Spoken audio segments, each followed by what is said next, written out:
Hi! Welcome to day 3 of my manifestation challenge. I'm so excited. I've lost a 1/4 inch around my belly button. I like to measure there because it provides more consistent results. And yeah, I lost a 1/4 inch, so whatever I'm doing, it's working.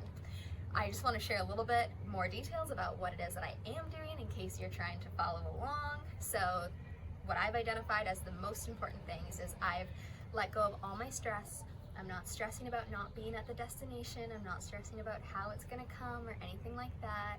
I'm not stressing about getting the videos out on time. I'm not stressing about work. I'm not stressing about anything. I am just smiling my way through the day, okay? So that's number 1, because it'll let your body get out of fight or flight and into relax, recharge, release mode. So that's 1.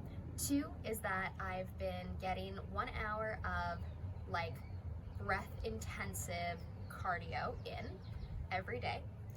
I've been going up the mountain, but it could be anything. And I've been doing 15 minutes of these kick-ass videos. There's this woman I found on YouTube and she's a literal psycho in the best way possible. So I'll link her videos down below in case you're interested in following along. And I've also been eating in a breakfast, dinner, breakfast style. I can't eat after 3 or 4, otherwise I get really bad acid reflux. So I've been eating a small, like eggs, fruits, and a little bit of grain breakfast, then big lunch with chicken, rice, vegetables, whatever I'm hungry for in the moment, and then having the same kind of breakfast for dinner. Been working well for me. I also wanted to talk about waking up this morning to a nightmare. I was not intending to clean the kitchen today because I was going to do that tomorrow in a video about controlling things in your immediate surroundings. The kitchen smelled like a dead animal. I have no idea why the day before it smelled totally fine and then the next day it was just atrocious, but that's exactly what happened. So I woke up and I was like, I need to deal with this right now. I cannot be in this space anymore with this smell.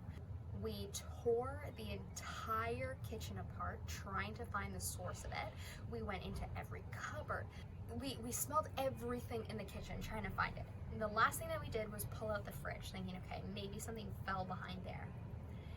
And we see at the bottom of the fridge, there's this like white tray that I guess now I know is a radiator dripping, catching tray. And inside, it was literally alive. Like, it was fucking disgusting. This house has been here for like, since the 50s. I don't think anybody's ever cleaned that tray. And I didn't even know that there was a tray there to clean. So FYI, if anybody wants to go check theirs right now and maybe give it a little rinse, because it was so okay. But what I found really interesting about this whole experience is that I'm obviously trying to manifest this challenge going well, but also that I'll bring some kind of value to these videos. And the universe seems to now be just throwing metaphors into my actual life. To me, that's the perfect metaphor for there being something rotten in your subconscious.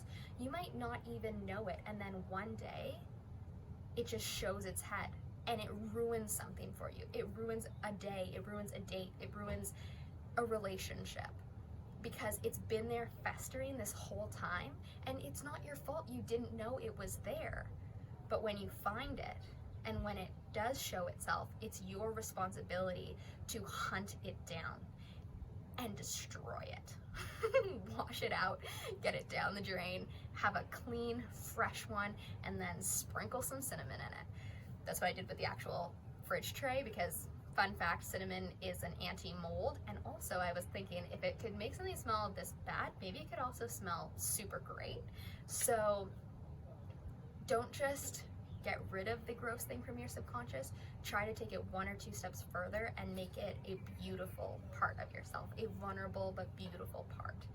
So I want to do an exercise where I try and find what are maybe some of my festering subconscious thoughts that I could proactively hunt down and deal with so that they don't come up later and ruin something. So throughout this process, I'm going to be aware of anything that comes up, and I'm going to try to air them out to the sunlight in front of you guys. And I hope that on your journey, you can do the same. Maybe have a subconscious journal that you could write down when bad things happen, or when you find yourself doing things against what you believe is how you should act in a certain situation, and then try and get deeper and deeper and deeper with every paragraph into why you did that thing that was against your nature. And then if you can find the root of it, then you have an easier time pulling the entire thing out. So I won't go into it that strongly on how you can pull it out yet, because I feel like I want to kind of go through it a little bit before I give any recommendations. But just the fact that it was put in front of me means it's definitely something that I should explore further. So yesterday we worked on finding things in the world that are already what you are looking to manifest, and using them as breadcrumbs to help you get through the forest. That's the first way to occupy your mind as you move through time. The second way is to open up possibility portals. So what I mean by that is, like, okay, so I want to manifest weight loss, right? But I don't want to manifest weight loss by getting hit by a bus and then not being able to eat for the next 6 months and coming out really skinny, right? That's not what I want. But if I'm not eating healthy and I'm not exercising, then how else is the universe going to give me what it is that I'm looking for? So I need to open up a possibility portal of weight loss by focusing on my diet and working out. That way, there's a clear channel for my manifestation to come to me in a positive way. If you're trying to if you're trying to manifest money, this could look like starting a business or being super, super nice to people in your life. That could potentially give you gifts or something along those lines, but something where it would make sense that money would come from it, and then your manifestation's channeled in a very positive way. So it's not like you get an inheritance from somebody passing, or, you know, something that takes from someone else. I understand that with money, there's a lot more possibilities of ways to get it in a positive way that aren't through any work. So like maybe you find money on the ground, or you have money that you didn't claim from something or something like that. There are ways for that one, but for losing weight and for physicalness, that is really difficult unless you have a good possibility portal open. Okay, so trying to find something that you can do in your life that then occupies your physical brain. So it goes, oh yeah, it makes sense that we got paid. That's awesome. I'm so excited. Like, we, sold our first X, Y, and Z, or, my hard work's paying off. I've been eating so well, and I've been, going for walks every day, and that's enough to lose the weight that I need. You can still match it with the whole, I lose weight just by breathing, or every time I do this exercise, I get skinnier. You can match it with all of those things, and it just gives you a way to do it in a positive channel. So that's the second one. And then the third one is really giving weight to those clues that come into your life that you are advancing. So the biggest one is compliments. When you receive a compliment, you need to feel that confidence and that compliment as true and let it radiate through your body. If someone says, wow, you're looking good, like, oh my God, thank you so much. Like, I really appreciate that. That just made my day. And internalize it, and then walk through life with that confidence that you've just gained. If you say, oh no, not me, then you're like choosing to not pay attention to the fact that you're further along than you are. That's going to lead to disappointment, and that's going to lead to taking backward steps, because disappointment can be an emotional trigger for people to just quit whatever it is that they're doing, or ignoring the progress makes it feel like you're further behind, and then if you're further behind, you also want to quit because you're not getting anywhere, right? So take those compliments.